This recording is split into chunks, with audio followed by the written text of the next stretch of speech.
ಸ್ನೇಹಿತರೆ, ಮಂಡ್ಯ ಲೋಕಸಭಾ ಕ್ಷೇತ್ರಕ್ಕೆ JDS BJP ಅಭ್ಯರ್ಥಿ ಯಾರು, ಮೈತ್ರಿ ಅಭ್ಯರ್ಥಿ ಯಾರು ಅನ್ನೋ ಬಗ್ಗೆ ಕಡೆಗೂ ಕೂಡ ಉತ್ತರ ಸಿಕ್ಕಿದೆ. ಸುಮಲತಾ ಅವರ ತಂತ್ರ, ನಿಖಿಲ್ ಹೆಸರಿನ ತೇಲಾಟಗಳ ನಡುವೆ ಮಾಜಿ ಸಿಎಂ ಜೆಡಿಎಸ್ ಸುಪ್ರೀಂ ಕುಮಾರಸ್ವಾಮಿ ಈ ಸಲ ಮಂಡ್ಯದಿಂದ ಸ್ಪರ್ಧೆ ಮಾಡೋದು ಫಿಕ್ಸ್ ಆಗಿದೆ. ಖುದ್ದು ಕುಮಾರಸ್ವಾಮಿ ಬಗ್ಗೆ ಹೇಳಿಕೆ ಕೊಟ್ಟಿದ್ದು, ಮಂಡ್ಯ ಜನರು ನನ್ನನ್ನು ಅಭ್ಯರ್ಥಿಯಾಗಬೇಕು ಅಂತ ತುಂಬಾ ಆಸೆ ಪಡ್ತಾ ಇದ್ದಾರೆ, ನಾನು ಅವರ ನಂಬಿಕೆಗೆ ಮೋಸ ಮಾಡಲ್ಲ ಅಂತ ಹೇಳಿದ್ದಾರೆ. ಮತ್ತೆ ಅಷ್ಟೊಂದು ಮಂಡ್ಯ ಜನ ಎಲ್ಲ ಕುಮಾರಸ್ವಾಮಿಯವರೇ ನಿಲ್ಲಬೇಕು ಅಂತ ಹೇಳ್ತಿರ್ಬೇಕಾದ್ರೆ, ಒತ್ತಾಯ ಮಾಡ್ತಿರ್ಬೇಕಾದ್ರೆ ಅವ್ರ ನಂಬಿಕೆಗೆಲ್ಲ ಮೋಸ ಮಾಡೋಕ್ಕಾಗತ್ತಾ? ಕುಮಾರಸ್ವಾಮಿಯವರು ಆ ರೀತಿ ಹೇಳಿದ್ದಾರೆ. ಈ ಮೂಲಕ 10 ವರ್ಷಗಳ ಬಳಿಕ ಕುಮಾರಸ್ವಾಮಿ ಮತ್ತೆ ರಾಷ್ಟ್ರ ರಾಜಕಾರಣಕ್ಕೆ ಎಂಟ್ರಿ ಆಗ್ತಾ ಇದ್ದಾರೆ. ಹಾಗಿದ್ರೆ ಕುಮಾರಸ್ವಾಮಿ ಸ್ಪರ್ಧೆಯ ಮಹತ್ವ ಏನು? HDK ಸ್ಪರ್ಧೆಯ ಹಿಂದೆ JDS ಹಾಕಿರೋ ತಂತ್ರ ಏನು? JDS ಪಕ್ಷದ ಅಳಿವು ಉಳಿವಿನಲ್ಲಿ ಈ ಚುನಾವಣೆ ಅಷ್ಟು ಇಂಪಾರ್ಟೆನ್ಸ್ ಅನ್ನ ಪಡ್ಕೊಳ್ತಿರೋದು ಯಾಕೆ ಅನ್ನೋದನ್ನ ಈ ವಿಡಿಯೋದಲ್ಲಿ ಡಿಸ್ಕಸ್ ಮಾಡ್ತಾ ಹೋಗೋಣ. ಕಡೆ ತನಕ ಮಿಸ್ ಮಾಡಿದೆ ನೋಡಿ. ರಾಷ್ಟ್ರ ರಾಜಕಾರಣಕ್ಕೆ ಮತ್ತೆ HDK.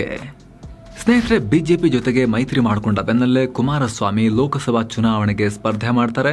ಈ ಸಲ ರಾಷ್ಟ್ರ ರಾಜಕಾರಣಕ್ಕೆ ಹೋಗ್ತಾರೆ ಅನ್ನೋ ಕೂಗು ಜೋರಾಗಿ ಕೇಳಿ ಬರ್ತಾ ಇತ್ತು. ಆದರೆ ಎಷ್ಟು ಜೋರಾಗಿ ಕೂಗು ಬರ್ತಾ ಇತ್ತೋ ಅಷ್ಟೇ ವೇಗದಲ್ಲಿ ಅವ್ರು ಯಾಕ್ರಿ ಅಲ್ಲಿಗೆ ಹೋಗ್ತಾರೆ, ಇಲ್ಲಿ ಪಕ್ಷ ನೋಡ್ಕೊಳ್ಳೋರು ಯಾರು ಅನ್ನೋ ಒಪಿನಿಯನ್ ಕೂಡ ಬರ್ತಾ ಇತ್ತು. ಆದರೆ ಅಂತಿಮವಾಗಿ ಕುಮಾರಸ್ವಾಮಿ ನ್ಯಾಷನಲ್ ಪಾಲಿಟಿಕ್ಸ್ಗೆ ಕಾಲಿಡ್ತಾ ಇದ್ದಾರೆ. ಹಾಗೆ ನೋಡಿದ್ರೆ ಕುಮಾರಸ್ವಾಮಿಗೆ ಈ ರಾಷ್ಟ್ರ ರಾಜಕಾರಣದ ಪ್ರಯತ್ನ ಹೊಸ್ತೇನೂ ಅಲ್ಲ. ಒಟ್ಟು 5 ಬಾರಿ ಅವರು ಲೋಕಸಭಾ ಚುನಾವಣೆಗೆ ಸ್ಪರ್ಧೆ ಮಾಡಿದ್ದಾರೆ. 3 ಬಾರಿ ಸೋತು 2 ಸಲ ಗೆದ್ದಿದ್ದಾರೆ.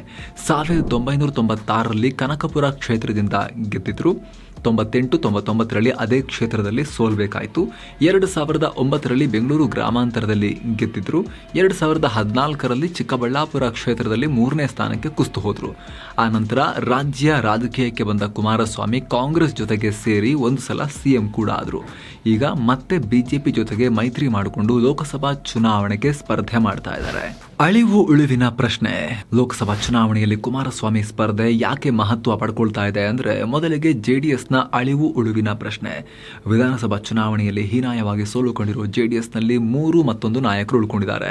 JDS ಬಿಜೆಪಿಯೊಟ್ಟಿಗೆ ಸೇರ್ತು ಅನ್ನೋ ಕಾರಣಕ್ಕೂ ಕೂಡ ಒಂದಷ್ಟು ನಾಯಕರು, ವಿಶೇಷವಾಗಿ ಅಲ್ಪಸಂಖ್ಯಾತರು, JDS ತೊರೆದು ಬೇರೆ ಕಡೆಗೆ ಹೋಗಿದ್ದಾರೆ.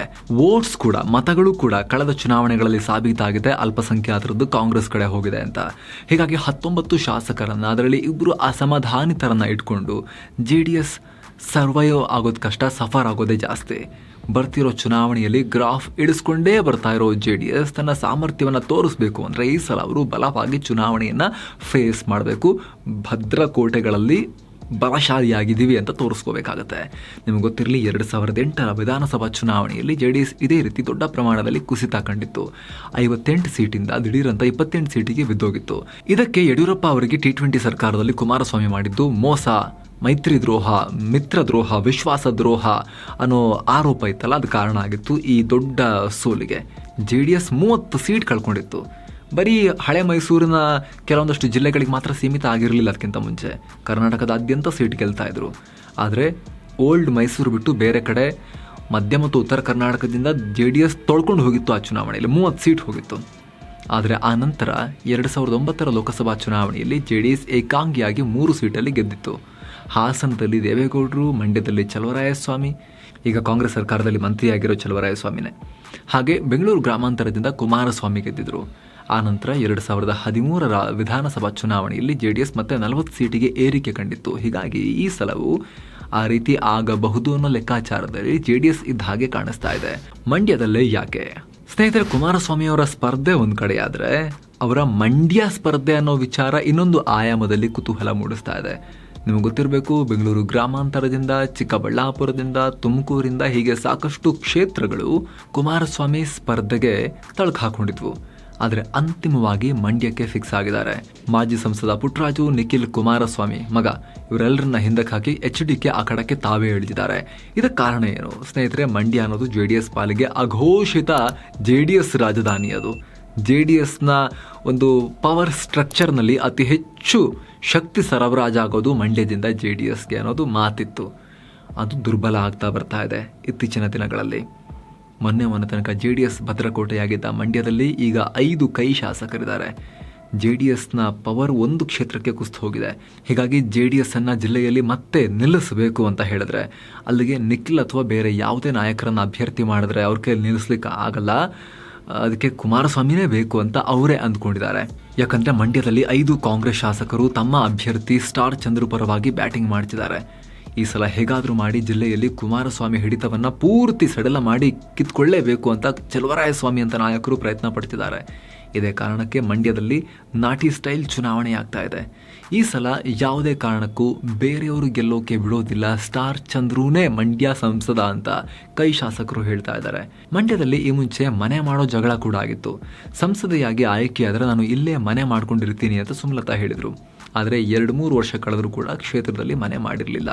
ಅದನ್ನು JDS ನಾಯಕರು ಪದೇ ಪದೇ ಟೀಕಿಸ್ತಾ ಇದ್ರು. ಮಂಡ್ಯದಾದ್ಯಂತ ಅದು ಸುದ್ದಿಯಾಗಿತ್ತು. ಆದರೆ ಕೈ ಅಭ್ಯರ್ಥಿ ಚಂದ್ರು ಚುನಾವಣೆಗೂ ಮುಂಚೆನೇ ಮನೆ ಖರೀದಿ ಮಾಡಿದ್ದಾರೆ. ಆ ಮೂಲಕ ಗೆದ್ರೆ ತಾನು ಇಲ್ಲೇ ಇರ್ತೀನಿ ಅನ್ನೋ ಮೆಸೇಜ್ ಪಾಸ್ ಮಾಡಿದ್ದಾರೆ. ಅಲ್ಲದೆ ಸ್ಟಾರ್ ಚಂದ್ರು ನಾಗಮಂಗಲದವರು, ಸ್ಥಳೀಯರು. ಸ್ಥಳೀಯರನ್ನು ಬಿಟ್ಟು ಹೊರಗಿನವ್ರಿಗೆ ಯಾಕೆ ಅಂತ ಕಾಂಗ್ರೆಸ್ನವರು ಕೇಳ್ತಾ ಇದ್ದಾರೆ. ಹೀಗಿರುವಾಗ, ಇಷ್ಟೆಲ್ಲ ಪ್ರಬಲ ಸ್ಪರ್ಧೆ ಇರುವಾಗ JDS ಈ ಹಿಂದಿನ ಮುಖಗಳನ್ನು ಮತ್ತೆ ಬಿಟ್ಟರೆ ಆಗಲ್ಲ. ಅಲ್ಲಿಗೆ ಪ್ರಬಲ ಅಭ್ಯರ್ಥಿಯೇ ಬೇಕು. ಹೀಗಾಗಿ ಕುಮಾರಸ್ವಾಮಿ ಖುದ್ದು ತಾವೇ ಅಖಾಡಕ್ಕೆ ಇಳಿತಾ ಇದ್ದಾರೆ. ಸುಮಲತಾ ಮೂಲೆ ಗುಂಪು ತಂತ್ರ. HDK ಮಂಡ್ಯ ಸ್ಪರ್ಧೆ ಹಿಂದೆ ಸುಮಲತಾ JDS ಅನ್ನ ಕುಗ್ಗಿಸುವಲ್ಲಿ ಪ್ರಮುಖ ಪಾತ್ರ ವಹಿಸಿದ್ದ ಸುಮಲತಾ ಫ್ಯಾಕ್ಟರ್, ಅದು ಕೂಡ ಜೋರಾಗಿ ಕೇಳಿ ಬರ್ತಾ ಇದೆ. ಸಂಸದೆ ಸುಮಲತಾ ಅವರನ್ನ ಪೊಲಿಟಿಕಲಿ ಪೂರ್ತಿ ಸೈಡ್ ಲೈನ್ ಮಾಡೋಕೆ ಕುಮಾರಸ್ವಾಮಿ ಮಂಡ್ಯ ಆಯ್ದುಕೊಂಡಿದ್ದಾರೆ ಅನ್ನೋ ಆರೋಪ. ಯಾಕಂದ್ರೆ ಕಳೆದ ಬಾರಿ CM ಆಗಿದ್ರೂ ಮಗನನ್ನ ಗೆಲ್ಸೋಕೆ ಸಾಧ್ಯವಾಗಲಿಲ್ಲ ಅಂತ ಕುಮಾರಸ್ವಾಮಿ ವಿರುದ್ಧ ರಾಷ್ಟ್ರ ಮಟ್ಟದಲ್ಲಿ ಸುದ್ದಿ ಆಗೋಕೆ ಸುಮಲತಾ ಕಾರಣ ಆಗಿದ್ರು. JDS ವಿರೋಧಿ ಮತಗಳನ್ನೆಲ್ಲ ಹೋಲ್ಸೇಲ್ ಆಗಿ ಸೆಳೆದಿದ್ರು. ಕುಮಾರಸ್ವಾಮಿಯವರಿಗೆ ತೀವ್ರ ಮುಖಭಂಗ ಆಗಿತ್ತು ಆಗ. ಹೀಗಾಗಿ ಆ ಒಂದು ಸಿಟ್ಟಿನ ಕಾರಣದಿಂದ ಕುಮಾರಸ್ವಾಮಿ ತಾವೇ ಸ್ಪರ್ಧೆ ಮಾಡ್ತಿದ್ದಾರೆ ಅಂತ ಹೇಳಲಾಗ್ತಿದೆ. ಒಂದು ವೇಳೆ ತಾವು ಬಿಟ್ಟು ಇಲ್ಲಿ ಬೇರೆಯವರು ಬಂದರೆ ಆಗ ಸುಮಲತಾ ಮತ್ತು ಅವರ ಬೆಂಬಲಿಗರು ಇನ್ನೂ ರೆಬೆಲ್ ಆಗ್ತಾರೆ. ಅಸಮಾಧಾನಗೊಂಡಿರೋ ಅವರನ್ನೂ JDS ಪರ ಒಲಿಸಿಕೊಂಡು JDS ಪರ ವಾತಾವರಣ ನಿರ್ಮಾಣ ಮಾಡಬೇಕು ಅನ್ನೋ ಕಾರಣಕ್ಕೆ ಇವರು ಸ್ಪರ್ಧೆ ಮಾಡ್ತಿರಬಹುದು ಅಂತ ಹೇಳಲಾಗ್ತಿದೆ. ಟಾರ್ಗೆಟ್ ಹಳೆ ಮೈಸೂರು. ಇನ್ನು ಕುಮಾರಸ್ವಾಮಿ ಸ್ಪರ್ಧೆಯಿಂದ ಮಂಡ್ಯದ ಅಕ್ಕಪಕ್ಕದ ಕ್ಷೇತ್ರಗಳ ಮೇಲೂ ಕೂಡ ಪ್ರಭಾವ ಬೀರಬಹುದು ಅನ್ನೋ ಲೆಕ್ಕವು JDSನಲ್ಲಿದೆ. ಮಂಡ್ಯ ಪಕ್ಕದಲ್ಲಿರೋ ಈ ಬಾರಿ JDSಗೆ ಟಫ್ ಫೈಟ್ ಆಗೋ ಲಕ್ಷಣ ಕಾಣಿಸ್ತಿರೋ ಹಾಸನ ಜಿಲ್ಲೆಯಲ್ಲೂ ಇದು ಹೆಲ್ಪ್ ಆಗ್ಬೋದು. ಮೈಸೂರು, ಬೆಂಗಳೂರು ಗ್ರಾಮಾಂತರದಲ್ಲೂ ಮೈತ್ರಿ ಪರವಾಗಿ ಒಂದಷ್ಟು ವೋಟ್ ಸ್ವಿಂಗ್ ಆಗ್ಬೋದು ಅನ್ನೋ ಲೆಕ್ಕಾಚಾರದಲ್ಲಿ JDS ಇದೆ. ಕಣದಲ್ಲಿ ಕುಮಾರಸ್ವಾಮಿಯವರೇ ಇದ್ರೆ ಹಳೆ ಮೈಸೂರು ಭಾಗದಲ್ಲಿ JDSನ ಅಲೆ ಏಳಬಹುದು. ಆಗ ಕಾರ್ಯಕರ್ತರಿಗೆ ಉತ್ಸಾಹ ಬರುತ್ತೆ ಅನ್ನೋ ವಿಶ್ಲೇಷಣೆ ಮಾಡ್ಲಾಗ್ತಾ ಇದೆ. ಮಗನ ಭವಿಷ್ಯ. ಎಲೆಕ್ಷನ್ಗೆ ಕುಮಾರಸ್ವಾಮಿ ನಿಂತ್ರೆ ಅವು ಈಗ ಸ್ಪರ್ಧೆ ಮಾಡ್ತಿರೋ ಚನ್ನಪಟ್ಟಣ ಕ್ಷೇತ್ರ ತೆರವಾಗುತ್ತೆ. ಈಗಾಗಲೇ ರಾಮನಗರ ಮತ್ತು ಮಂಡ್ಯ 2 ಕಡೆ ಸೋತಿರೋ ನಿಖಿಲ್ ಕುಮಾರಸ್ವಾಮಿಗೆ ಒಂದು ರಾಜಕೀಯ ನೆಲೆ ಬೇಕು. ಈಸಿಯೆಸ್ಟ್ ಕ್ಷೇತ್ರ ಕೊಡಬೇಕು. ಮೈತ್ರಿ ಕಾರಣಕ್ಕೆ ಹೇಗೋ ಚನ್ನಪಟ್ಟಣದಲ್ಲಿ CP ಯೋಗೇಶ್ವರ್ ಜಾಸ್ತಿ ಕಾಟ ಕೊಡಲ್ಲ. ಹೀಗಾಗಿ ಮಗನಿಗೆ ಸೇಫೆಸ್ಟ್ ಜಾಗ ಕೊಡಿಸಬಹುದು ಅನ್ನೋ ಕಾರಣದಿಂದಲೂ ಅವರು ಕ್ಷೇತ್ರ ಬಿಟ್ಟು ಮಂಡ್ಯ ಕಡೆ ಬಂದಿದ್ದಾರೆ ಅನ್ನೋ ವಿಶ್ಲೇಷಣೆ ನಡೀತಾ ಇದೆ. ಕುಮಾರಸ್ವಾಮಿ ಗೆದ್ದು ಪಾರ್ಲಿಮೆಂಟ್ಗೆ ಹೋದ್ರೆ, ಕೇಂದ್ರದಲ್ಲಿ ಮೋದಿ 3.0 ಸರ್ಕಾರ ಬಂದ್ರೆ ಅಲ್ಲೇನಾದರೂ ಮಂತ್ರಿ ಆಗೇ ಆಗ್ತಾರೆ ಅವರು. ಡೆಫಿನೆಟ್ಲಿ ಅನ್ನೋಕ್ಕಿಂತ ಹೆಚ್ಚಾಗಿ ಹೈಲಿ ಪಾಸಿಬಲ್, ಅದು ಅತಿಯಾದ ದೊಡ್ಡ ಸಾಧ್ಯತೆ ಇರುತ್ತೆ ಒಂದು ವೇಳೆ ಸರ್ಕಾರ ಬಂದು ಇವರು MP ಕೂಡ ಆಗಿದ್ರೆ. ಅಂತ ಸಂದರ್ಭದಲ್ಲಿ ಇಲ್ಲಿ ವಿಧಾನಸಭೆಯಲ್ಲಿ ಅವರು ತೆರವಾಗೋ ಕ್ಷೇತ್ರದಲ್ಲಿ ಮಗನನ್ನ ಸೆಟಲ್ ಮಾಡಬಹುದು ಅನ್ನೋ ಲೆಕ್ಕಾಚಾರ ಕೂಡ ಅವರಿಗೆ ಇರಬಹುದು. ನಿಮಗೆ ಗೊತ್ತಿರೋ ಹಾಗೆ ಆಲ್ರೆಡಿ ಹಲವು BJP ನಾಯಕರು, JDS ನಾಯಕರು ಕುಮಾರಸ್ವಾಮಿ ಮೋದಿ ಸರ್ಕಾರದಲ್ಲಿ ಮಂತ್ರಿ ಆಗೋದ್ರ ಬಗ್ಗೆ ಹೇಳಿಕೆಗಳನ್ನ ಕೊಟ್ಟಾಗಿದೆ ಆಲ್ರೆಡಿ. ಈ ಎಲ್ಲ ಕಾರಣಗಳಿಂದ ಕುಮಾರಸ್ವಾಮಿ ಅವರ ಸ್ಪರ್ಧೆ ತುಂಬಾ ಮಹತ್ವ ಪಡ್ಕೊಳ್ತಾ ಇದೆ.